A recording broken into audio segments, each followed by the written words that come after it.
Alright guys, let me introduce you to the HP DL360 1U server. So this is the server that most of you guys are going to be working on. I think one person's going to end up with a DL380, which is just the 2U version of this particular server.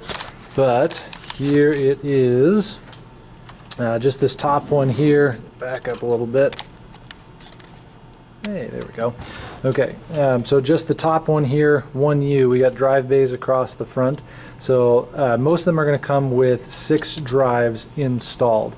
A couple of them I think just have 4, and that's because the RAID card can only handle the 4 drives. I'll show that in just a moment. DVD drive in the front here.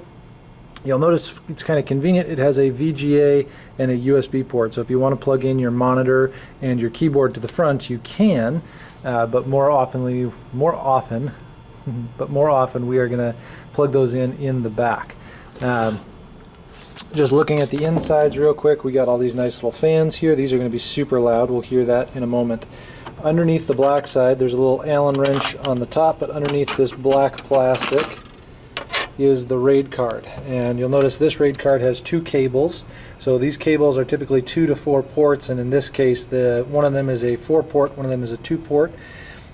These cables are SAS cables, so they're different than your SATA cable, okay? But they actually carry either 2 or 4 channels. So you'll notice this is a channel A, hard disk drive 1 through 4. So we'll go ahead and plug that guy in right there. And this is the RAID card. That's doing all of the RAID. This is the memory for the RAID card, and then it plugs into the motherboard below. Alright, so those cables then come up to the front here, and we'll just spin around since I can do that with a camera. And this board back here is the SAS expander. It takes those cables and gives it to all of those ports for the hard drives up front. Alright. 2 heat sinks for 2 CPUs. So this particular one I believe has 2 quad-core CPUs for a total of 8 cores. Okay.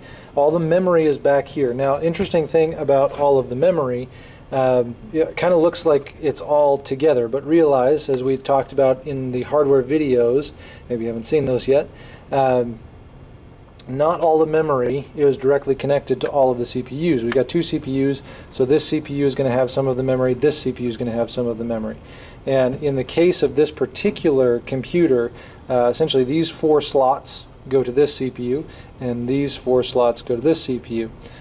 Dual channel, so as long as we install DIMMs in pairs, we should be good to go as far as maximum memory performance. So this particular one has 4 GB DIMMs in all 8 slots for 32 GB. And you'll notice, if you look really closely, all of the memory slots are labeled, right? So A and A is 1 channel on 1 CPU, C and C is the 2nd channel on that CPU, B and B would be the 1st channel on the 1st or the 2nd CPU, and then D and D would be the 2nd channel on that 2nd CPU. So they have it lettered so that you fill slots A slots first, then B slots, then C slots, then D slots, so that you're balancing memory between these 2 CPUs. But if you wanted to reconfigure that so that more memory is on one CPU or the other, you could move stuff around. Now, because these are all 4 gig DIMMs, there's really not much that we can do there. But it's definitely an option if you have non-uniform DIMMs to actually split those up.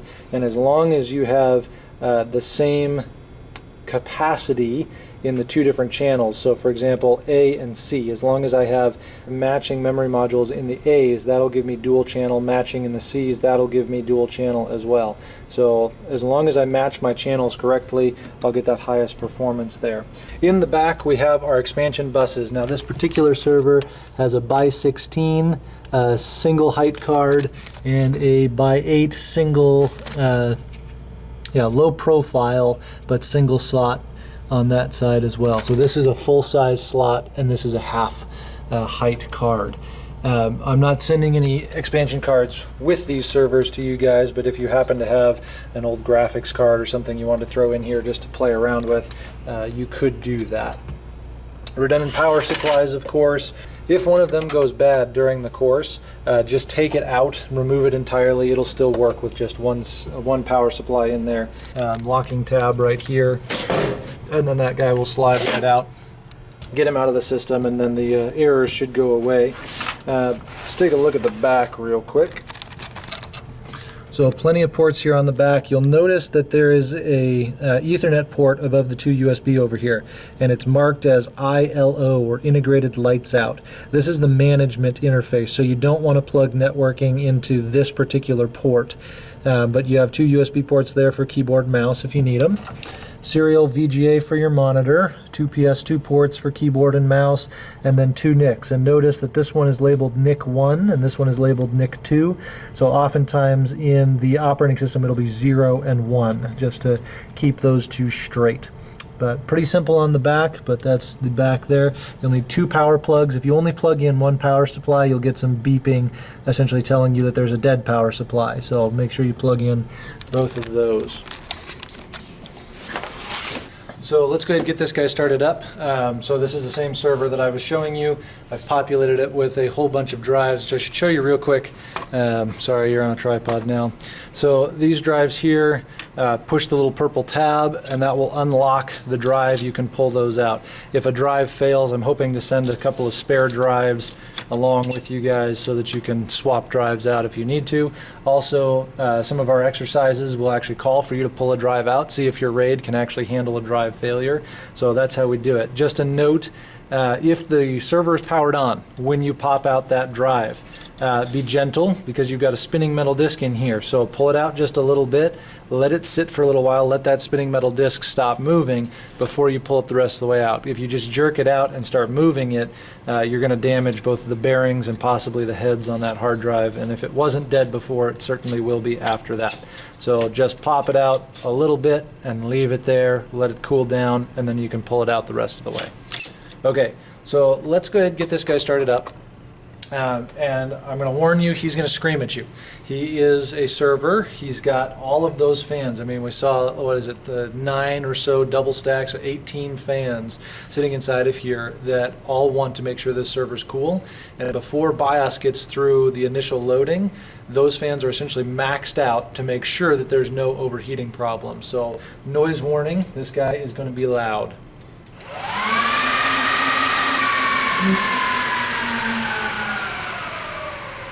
Alright, and as BIOS kicks in, you'll start to notice those fans will go down. Now that could last 30 seconds to a minute with that high volume fans, just because they're trying to keep things cool as BIOS is loading.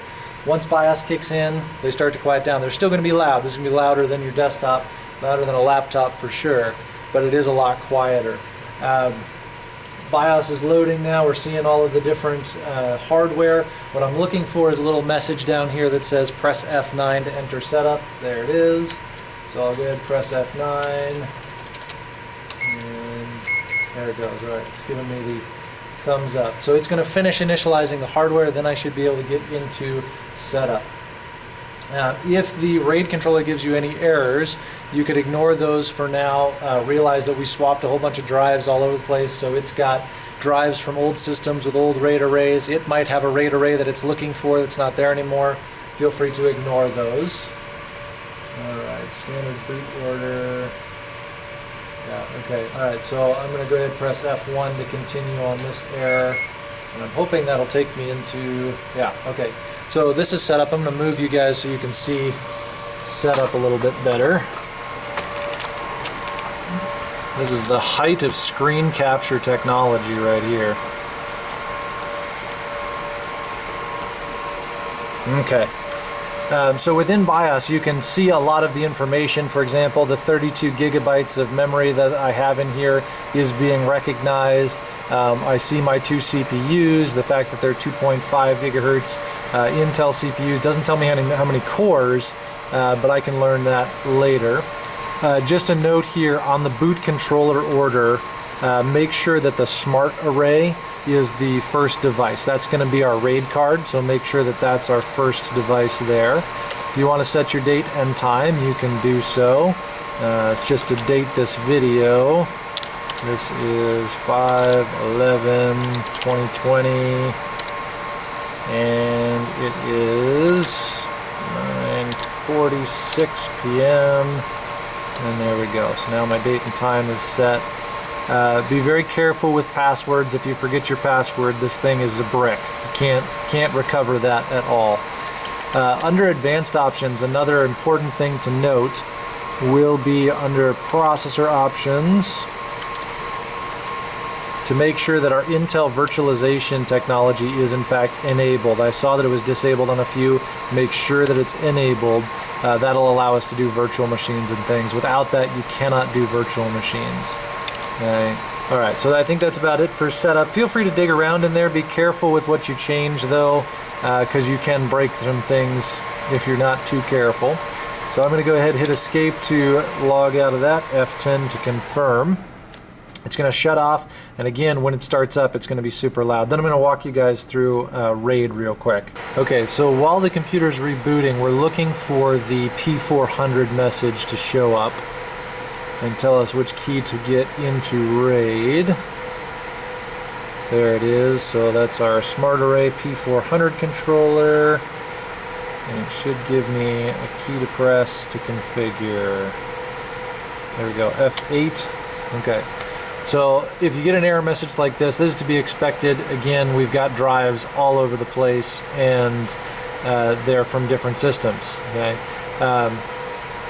so we can go ahead and hit escape there. Now, if there are any drives that exist on your system already, we want to go ahead and delete those. Woohoo! This one doesn't have any logical drives. So then we are going to, we're going to create some logical drives here in just a moment. However, I'm noticing, if I pull back here, you'll notice that we have an error light. So that tells me that this drive is actually bad. So I'm going to go ahead and swap that out real quick. We're going to pop that out, let it sit. Grab another drive. So these are 72 gig 10K SAS drives. So not huge, but fairly high performance. Set that guy off to the side. Alright, so there's that. And maybe we have a bad port there. Alright, well, try one more. It's possible we have two bad drives, but I'm wondering if it's more likely a bad hard drive port.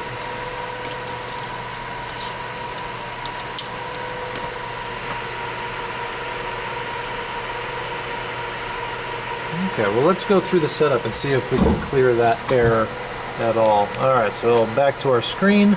Alright, so I'm going to go to create logical drive, and I notice as soon as I clicked that, my orange light went away, was replaced by a blue light. So right now you'll notice that I have 6 drives. So ports 1, 2, 3, 4, 5, 6, those are all the bays. And I can select and deselect those with the space bar. So if I hit the space bar, it will select or deselect those as needed.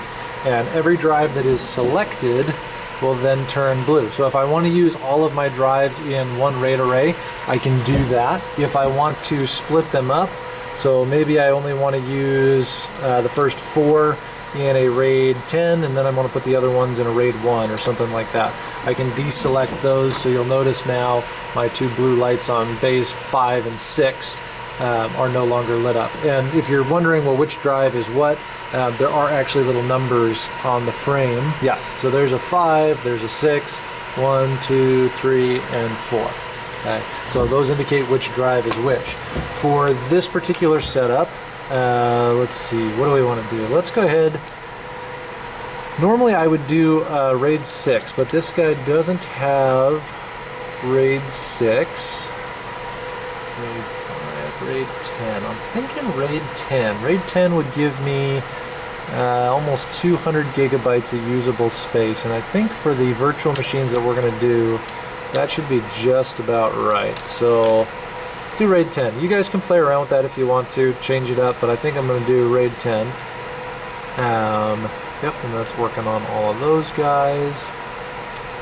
Okay. Use a drive as a hot spare, so if you have an extra drive, which you guys are only going to have 6 drives, so you may not have too many to play with, but you can use one as a spare, and essentially that will keep that drive inactive until it's needed. So if you have a hard drive go bad, it will quickly, copy data over to that spare drive and bring things up really quickly, which is really kind of neat. And it won't let me select that because RAID 10 is going to use all of those disks. Okay, everything else we can leave as the default. And let's go ahead and say enter to create that logical drive. So it's going to go ahead and say size 205 gigabytes, RAID 1 plus 0, fault tolerance. And so just a reminder, the RAID 1 is mirroring and the RAID 0 is striping. And so we are essentially going to be mirroring two striped sets, or in this case actually striping a set of 3 mirrored pairs, which will be pretty quick. So I like that. I'm going to go ahead and hit F8 in order to save that. Okay, and configure. Now I can view that logical drive. There it is. Sorry, I keep hitting the camera. So I can view that logical drive. There it is, 205 gigabytes. It's okay. And I can even now see not only do I have green or blue lights, but I also have some green lights indicating that everything is good there. All right. Okay, and if I need to set a boot device, make sure that it actually boots off of those drives specifically. You can do direct attach storage, logical drive A, and set that as my boot device, okay, and enter to continue. Okay, so that way it'll actually boot off of those hard drives. And if you have multiple RAID arrays, you've got to set that so that it knows which of the RAID volumes to actually boot off of. Escape there. So hit escape to get out of the RAID controller configuration. F1 to continue. Alright, and since there's nothing that's actually bootable right now, system's just going to keep rebooting and trying to boot into an operating system, but it can't. So it's just going to keep running in circles. Yep, rebooting again. Alright. In order to shut your server down, if you don't have an operating system installed, or if you need to shut it down for whatever reason, you can always just hold the power button and that will do a hard shutdown on it. Try not to do that when the operating system is running. That'll mess some stuff up. But there you go. So that's just a quick tour of these nice DL360s, G5s. And so you guys will get to play around with those a little bit more. The DL380, let me just show you the difference. This one's a little torn apart. So this is a DL380, and so you'll notice that it is a 2U rather than a 1U. The drives are actually vertical rather than the horizontal, and I can put 8 of them in here. So we've got a little bit more capacity capability there. Similar internals. So again, 2 CPUs, larger heat sinks, of course, because we have that space. A few more fans up front that are a little bit larger, so these guys are a little bit quieter than the 360s, but still fairly loud. Also having 8 memory slots. This guy doesn't have any in there. And the RAID card, rather than being flat on the motherboard, the RAID card in these guys is in the back here. So there's the RAID card. You can put a network interface card there, or you'll notice this guy here is set up for all of my expansion slots. So there's a by 16 and a by 8 underneath there that I can go ahead and put some more stuff in. Okay. So very similar, but just a little bit bigger.